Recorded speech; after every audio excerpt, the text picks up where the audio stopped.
Olá, sejam muito bem-vindos de volta. Foram quase 2 meses sem as aulas da Escola Bíblica do podcast do Projeto Orar sem Cessar. O projeto está com uma novidade e é por isso eu precisei ficar afastada aí esse tempo para terminar. E logo, logo ele vai estar apresentando essa novidade para vocês.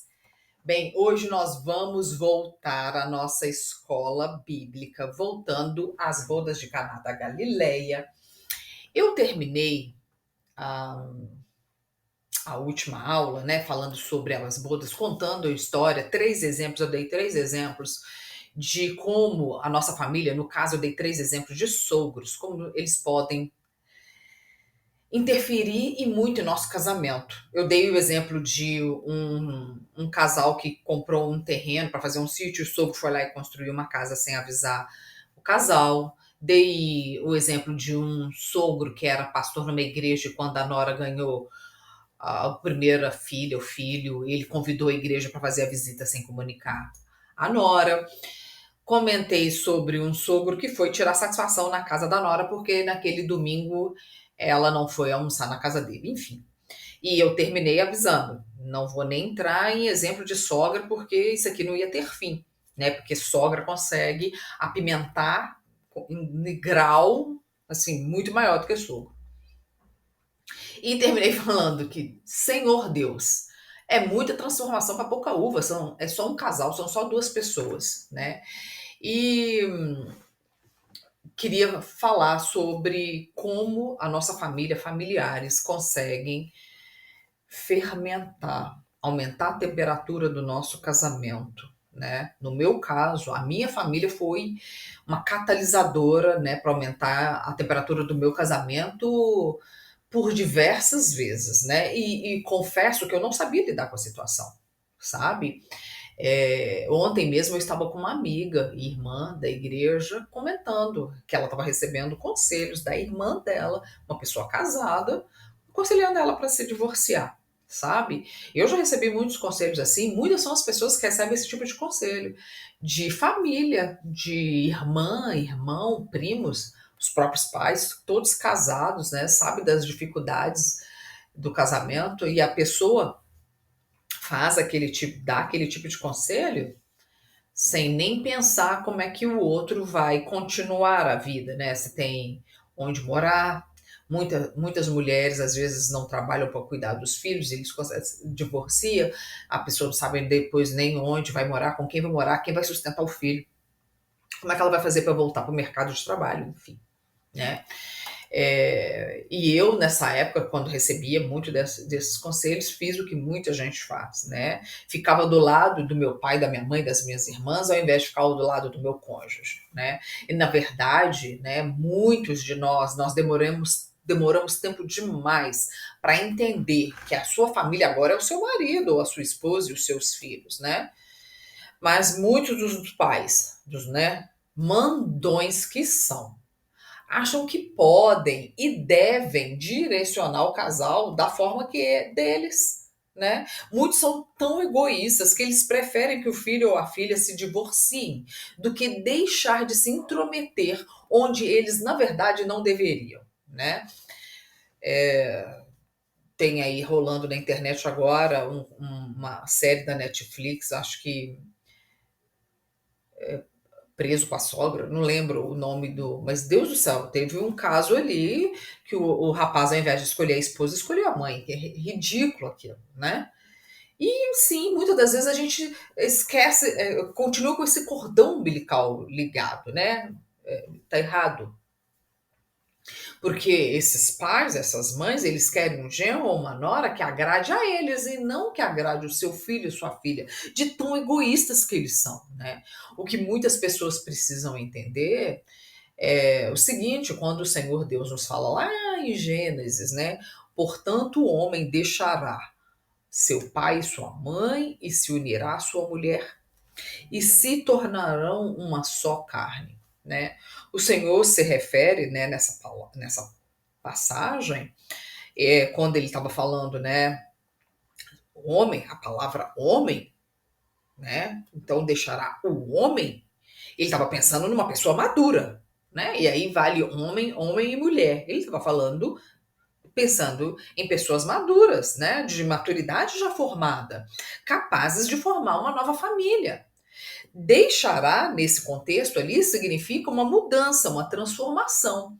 Seu pai e sua mãe significa o modelo de família completa na qual esses dois, né, esse novo casal agora vai formar. E se unirá à sua mulher, significa que a partir de agora serão uma nova família, né? E se tornarão significa que será um processo de aprendizagem, de amizade, se tornarão, né? É um processo de aprendizagem, de amizade, de respeito, de confiança, né? E uma só carne significa intimidade, uma intimidade profunda entre duas pessoas que não deve ser compartilhada com familiares, né? Ai, Senhor Deus, como eu já passei por isso. Por isso agora, vamos orar, pedir ao Senhor, sabe? Hoje eu quero não só pedir, muitas das vezes eu já pedi a Deus, já orei, já chorei, já supliquei, reclamei, mas hoje eu quero agradecer, sabe? Porque muitas das vezes o Senhor já nos livrou dessas roubadas. Senhor, eu te agradeço, porque muitas das vezes a gente já recebeu esses conselhos e lá no fundo a gente segura. Lá no fundo a gente tem pé firme. Senhor, eu te agradeço porque o Senhor é misericordioso e o tempo da transformação tem despontado na minha vida. E eu é que muitas das vezes não vejo. Um dia, o cuidado do meu marido com a minha casa, comigo, com meus filhos. Sim, Senhor, nós temos brigas, nós temos desavenças, nós temos muitas coisas, muita mágoa, muita palavra dita que já nos feriu. Mas eu vejo as respostas das minhas tantas orações, sabe? Ó Deus, agradeço, né? Pelo jejum, pela disposição que o Senhor me dá de fazer jejum, de oração em prol de ver essa mudança. Que hoje, ó Deus, né, quando a gente vê o testemunho de outras pessoas, a gente vê o despontar na nossa vida. Não é só com a gente que acontece aquilo. Te agradeço, Senhor, né? Porque eu sei que apenas o começo o Senhor vai estar ali no decorrer de todo esse processo comigo. Te agradeço, Senhor, porque o Senhor é um Deus fiel. Obrigada, ó Deus, por ter sustentado a minha casa, a minha família, o meu casamento, o meu marido, a minha vida até hoje. Em nome de Jesus eu oro. Continue. Em nome de Jesus. Não devemos permitir que outras pessoas, né, venham interferir. E sim, essa interferência acontece porque muitas das vezes a gente vai desabafar com irmã, com mãe, e os conselhos que nós recebemos nem sempre são aqueles direcionados por Deus. No meu casamento, chegou um momento em que eu decidi a não mais continuar. A gente já estava ali por volta dos 7, 8 anos de casado, hoje eu já estou com 15. Aumentou tanto a temperatura do meu casamento, né, que eu não queria mais perdoar, eu não conseguia mais perdoar meu marido, não era só querer. Era tanta briga, tanta discussão que me vinha à memória palavras, ofensas, acontecimentos passados, que na minha cabeça justificava o divórcio. A verdade é que nós sempre teremos bons motivos para justificar esse divórcio. Porque engolir o orgulho, pedir perdão, assumir que você também tem culpa, é mais difícil do que abandonar o casamento. Pelo menos é o que parece ser, né? Ali naquele momento de angústia, de no calor da emoção, é o que parece ser, mas na verdade não é. Eu quero esclarecer aqui, deixar um ponto claro: eu não sou a favor de agressões físicas ou emocionais. Nós vivemos debaixo de leis que precisam ser cumpridas, tá? Para minha alegria e misericórdia, e para né, alegria e misericórdia do Senhor, ele sempre esteve, graças a Deus, próximo ao meu lar, né?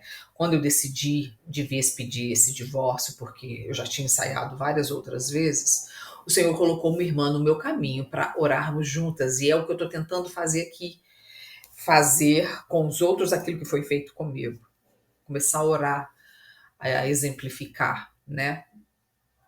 Nós começamos a orar porque eu estava desesperada, procurando ajuda por todos os lados, né? Com a primeira pessoa que estivesse disposta em me ajudar, a me ouvir, a me dar um conselho digno. Um dia de muito sofrimento, eu fui chorando à igreja e eu pedi duas irmãs que lá estavam para orar por mim. Elas oraram e me indicaram uma outra irmã na igreja, que era terapeuta, e eu fui conversar com essa irmã terapeuta. Ela me apresentou um plano de tratamento dela com um valor absurdo. E eu cheguei até a pensar em me apertar e pagar, porque eu já não estava aguentando mais. Eu não sabia mais o que fazer. Meu Deus do céu, a pessoa, né, vendo você ali passando por aquela situação, tentando tirar vantagem ainda de você, naquela situação angustiante, né, agoniante. Também tentei nessa mesma igreja ligar para uma outra irmã que tinha fama lá de ser a espirituosa do grupo. Foi outro desastre. Quando eu liguei para essa irmã, eu estava tão triste, precisando de uma palavra de consolo, de uma palavra amiga, sabe, de uma oração. Mas ao invés disso, essa irmã só faltou me dizer que o que eu estava passando não era nada mais nem nada menos do que eu merecia. Porque como meu marido não é cristão, ela chegou a me dizer que eu estava em julgo desigual e blá blá blá, e que a culpa era minha. Ela não teve a coragem de fazer uma oração por mim, de pedir ao Senhor misericórdia. Sabe esse tipo de gente sem misericórdia, com ar de superioridade, sabe? Que é tudo que a gente não precisa quando a gente está passando por esse tipo de problema. Mas eu estava tão disposta, sabe? Não sei hoje não sei se dizer se disposta, se desesperada a buscar uma direção em Deus, a buscar uma solução, que eu continuei orando, pedindo ao Senhor, né? Dizendo, Senhor, se esse casamento realmente é do Senhor, eu peço que o Senhor transforme, porque do jeito que tá, eu não quero mais. E se é essa a sua situação hoje, eu te aconselho a fazer a mesma coisa. Falar com o Senhor, Senhor, se esse casamento é do Senhor, peço-te que transforme. Porque às vezes, muitas das vezes, do jeito que tá, não dá mesmo pra gente ir levando. Eu contei sobre essas pessoas, né, que tiraram a minha paz dentro da igreja, ao invés de me ajudarem, né, para explicar e incentivar você que está enfrentando o mesmo que eu já enfrentei, para não dar ouvidos a pessoas que não querem ou talvez não saibam nos ajudar. Continue buscando de Deus orientação e pedindo a Ele para abrir uma porta para você, assim como Ele fez comigo. Porque o Senhor pode e quer transformar o nosso, né, o seu casamento. Quando nós buscamos de Deus uma direção, dizemos a Ele que não aceitamos mais as coisas, né, conforme elas estão, né? E que para alcançar algo nós devemos sim perguntar ao Senhor, perguntar a Ele como fazê-lo, né? E quando Ele nos mostrar, nós devemos ir atrás, sermos perseverantes, devemos nos esforçar, mostrar ao Senhor que o que depender de você, mostra a Ele que depender de você, do seu esforço, da sua dedicação, aquilo vai acontecer. Porque nós somos os únicos responsáveis pelo nosso próprio sucesso. Né? Os coaches vivem dizendo isso o tempo todo. E é verdade, nós somos os responsáveis pelo nosso próprio sucesso. Então, em um domingo, né, depois do culto, contei para outra irmã toda a minha situação. E dessa vez, o Senhor levantou essa irmã, que se dispôs a orar comigo. E quando nós começamos a orar, eu estava tão machucada, tão decepcionada, tão ferida, que eu não aceitava conselhos, assim. Eu achava que o Senhor ia transformar o meu marido. Eu comecei a oração pedindo a Deus para transformar o meu marido, porque eu achava que ele que precisava de transformação. Então essa irmã me emprestou uma apostila na época que falava sobre perdão. Nessa apostila devia ter mais ou menos, não, devia não, tinha 30 exercícios que deveriam ser feitos um por dia durante um mês. Digo que não foi fácil, porque os exercícios pediam para eu pedir perdão para o meu marido. E eu pensava, pedir perdão de quê? Foi ele que me feriu, foi ele que me machucou, foi ele que fez isso, foi ele que fez aquilo, foi ele que falou isso, foi ele que falou aquilo outro. Outro exercício pedia para eu listar as 10 características, as 10 qualidades do meu marido. Mas naquela altura eu só via defeito, não conseguia listar. Outro exercício pediu para eu fazer uma comida que ele gostava muito, e por aí ia.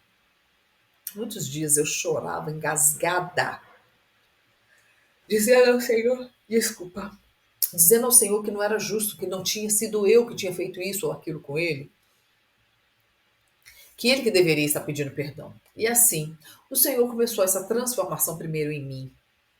Começou a mostrar que o meu marido não tinha só defeitos, que ele não era a pior das pessoas do mundo, que eu também estava equivocada, né, a respeito de mim mesma, que eu não estava enganada quando eu me casei, que era com ele mesmo, né, porque muitas das vezes, muitas pessoas falam comigo, não é de Deus, você casou com a pessoa errada, você não esperou em Deus, eu escutei tanta coisa, eu escutei tanta coisa.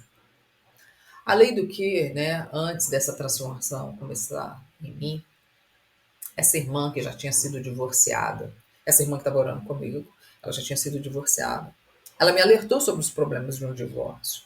E uma das coisas que eu lembro que ela me disse foi a seguinte: muitos dizem que nós só conhecemos alguém, né, uma pessoa, quando nós nos casamos com ela. Mas eu te digo, ela falou comigo, mas eu te digo que a gente só realmente conhece alguém depois que nós nos divorciamos dela.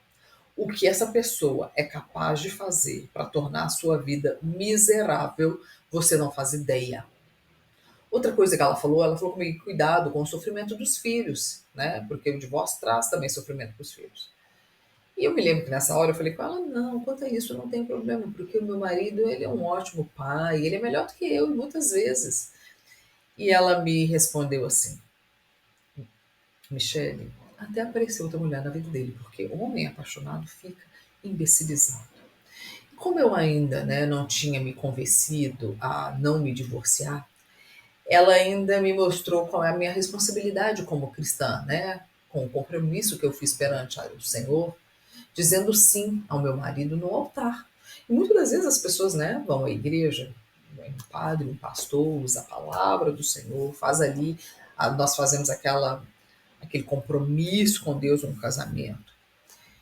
E simplesmente nós depois esquecemos desse compromisso e queremos fazer o divórcio. E ela me lembrou daquela história de Rispa, a mãe incansável, né? Concubina do rei Saul, que teve seus 2 filhos mortos por causa de uma aliança desfeita por Saul, quando ele matou os gibeonitas. Aliança essa que Josué fez perante o Senhor, né? Que ia conservar a vida desses gibeonitas. Saul foi lá, matou. E me lembrou que muitas das vezes nós firmamos, né? Ela me lembrou, a gente firma aliança impensadamente, só depois nós vamos refletir no que nós fizemos, né? Alianças como casamentos, sociedades, são registradas diante do Senhor e elas têm um peso de responsabilidade, compromisso e um peso espiritual. E nós não podemos desfazê-la de forma leviana. Por isso, devemos pensar muito antes de casar e pensar mais ainda antes de romper esse casamento.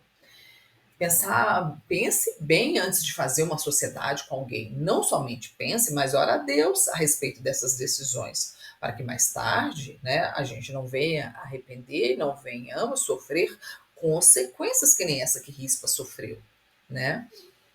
Rispa foi aquela mulher que, quando faltou água, né, Davi perguntou aos gibeonitas, foi perguntar, um profeta foi perguntar a Deus, e Deus falou, isso é por causa da aliança que Saúl desfez matando os gibeonitas.